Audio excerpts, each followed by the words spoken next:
The most unusual thing about Ben & Jerry's isn't the ice cream. It's that, in a discount-driven category, loyalty shows up before advertising does. That shouldn't work here. And yet, it does. Ben & Jerry's didn't use values to persuade consumers after the sale. It used values to pre-commit them before the choice was even conscious.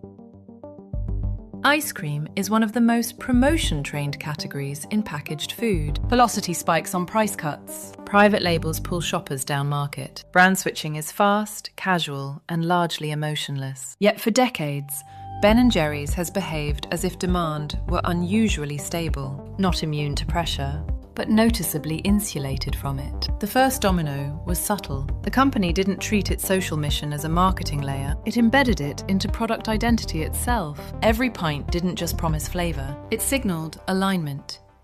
That matters because loyalty doesn't form at the freezer door. It forms upstream, inside identity. When a consumer believes a brand reflects who they are, the decision sequence shortens.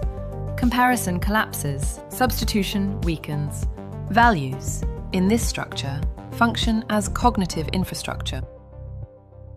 Across consumer categories, brands anchored in identity show a consistent pattern during inflationary cycles. They still feel cost pressure, but they experience lower churn, slower downtrading, and less dependence on deep discounting than peers. In the early 2020s, when dairy inputs, sweeteners, and logistics costs climbed sharply, much of the category leaned harder into promotions to defend volume. Ben & Jerry's leaned into continuity.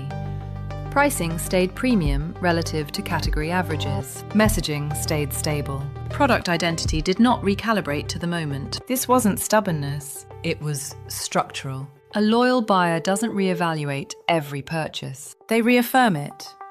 And reaffirmation behaves very differently from persuasion. This isn't branding, it's behavioral pre-commitment. Now, widen the lens. Inside a multinational portfolio, brands are usually optimized for efficiency, predictability, and scale. Autonomy is tolerated as long as it doesn't interfere with system logic. Ben & Jerry's did more than perform. It resisted normalization. Boardroom logic tends to flatten variation. But this brand's value came from not being flattened. That created a second-order effect few models price correctly. The brand didn't just generate revenue, it generated insulation. While adjacent products competed directly on price and promotion, Ben & Jerry's competed on meaning. That separation reduced direct comparability and reduced competitive pressure, but it also introduced tension because systems are designed to optimize what they can control, and belief resists control. There's a quiet human moment inside this system that rarely makes it into strategy decks. Picture a shopper standing in front of a crowded freezer. They pause for half a second. Not over flavor, over alignment.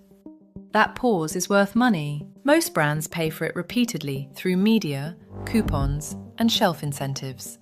This one banked it early. But now, picture a different room. A meeting where scale, risk exposure, and portfolio discipline are on the agenda. Where consistency matters. Where optionality matters. The same autonomy that protects loyalty also limits maneuverability. Values-based branding is often dismissed as a cost center. In this case, it became a demand stabilizer. And stabilizers behave like assets, right up until the system tries to standardize them. What this case really exposes is a broader shift in consumer economics.